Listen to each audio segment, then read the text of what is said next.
Good morning, everyone. Amy Valdivia here.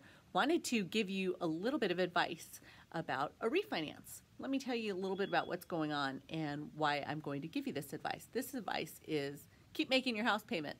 I know some of you are chuckling, but it's advice that I need to remind you of.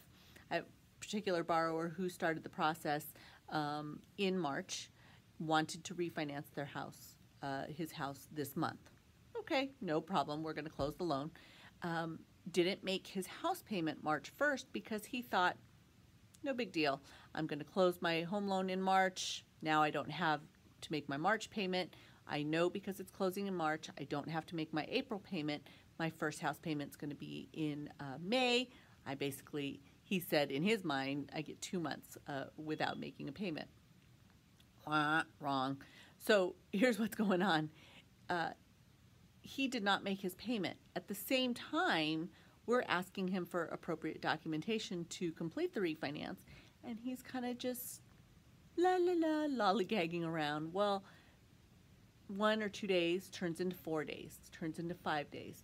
Next thing you know it, now the days are passing, and he delayed the appraisal, delayed this, didn't turn in his paperwork at the appropriate time.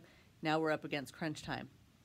Now, he's not going to close before April 1st.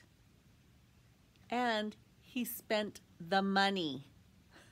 He spent the money that he was supposed to use for his March payment because he thought he was going to close this month. He didn't realize, oh, he should probably do what his loan officer was asking when his loan officer was asking for his documentation, and loan officer asked him to make sure he set his appointment with the appraisal right away so we can get moving. So this past weekend, he was scrambling to come up with some money to make sure he had his March payment made. Now he has a late charge on the payoff demand, and we've had to adjust numbers, and now he will fund the first week of April. He doesn't have a late payment on his credit. Let me clarify. His credit is intact because he made his mortgage payment. That doesn't change the fact that he had to scramble.